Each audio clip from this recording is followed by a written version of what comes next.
हिंदी साहित्य के इतिहास में उपन्यास सम्राट के रूप में अपनी पहचान बना चुके प्रेमचंद का वास्तविक नाम गणपत राय श्रीवास्तव था। वह एक कुशल लेखक, जिम्मेदार संपादक और संवेदनशील रचनाकार थे।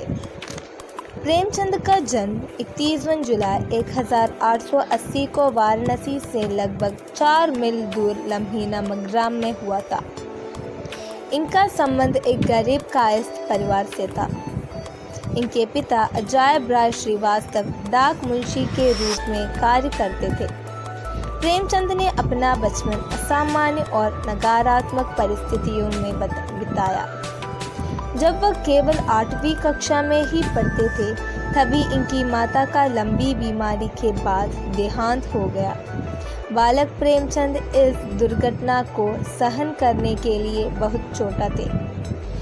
माता के 2 वर्ष बाद प्रेमचंद के पिता ने दूसरा विवाह कर लिया, लेकिन उनकी नई मां उनके साथ अच्छा व्यवहार नहीं करती थी।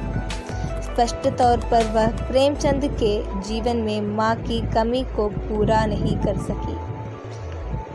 15 वर्ष की छोटी सी आयु में प्रेमचंद का विवाह एक ऐसी कन्या से साथ करा दिया गया जो ना तो देखने में सुंदर थी और ना ही स्वभाव की अच्छी थी।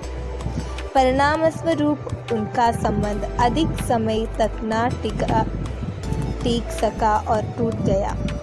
प्रेमचंद का जीवन काल वह समय था जब समाज में उन अनेक प्रकार की कुप्रथाओं का बोलबाला था। बहुत विवाह, बाल विवाह, बेमेल विवाह आदि ऐसी प्रथाएं थी जो प्रमुख रूप से अपनी झंडे जमा चुकी थी।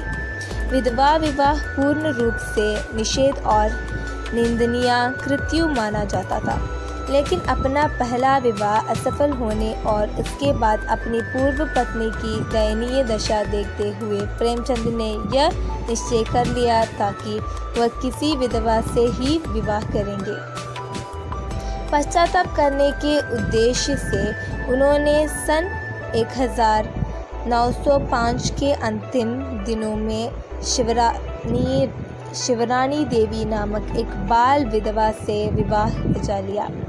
गरीबी और तंगहाली के हालातों में जैसे तैसे प्रेमचंद ने मैट्रिक की परीक्षा पास की। जीवन के आरंभ में ही इनका गांव से दूर वाराणसी पढ़ने के लिए नंगे पांव जाना पड़ता था। इसी बीच उनके पिता की देहांत हो गया। प्रेमचंद वकील बनाना चाहते थे, लेकिन गरीबी ने उन्हें तोड़ दिया। उन्होंने इलाहाबाद विश्वविद्यालय में अंग्रेजी साहित्य, पर्शियन और इतिहास विषयों से स्नातक की उपाधि द्वितीय श्रेणी में प्राप्त की थी। अंतिम दिनों के एक वर्ष को छोड़कर प्रेमचंद का पूरा समय वाराणसी और लखनऊ में ही गुजरा, जहां उन्होंने अनेक पत्र पत्रिकाओं का संपादन किया और अपना साहित्य सृजन करते रहे। 8 अक्टूबर 1936 को जलोदर रोग से उनका देहावसान हुआ। इस तरह वह दीप सदा के लिए बुझ गया, जिसने अपनी जीवन की बत्ती को कण कण जलाकर भारतीयों का पथ आलोकित किया।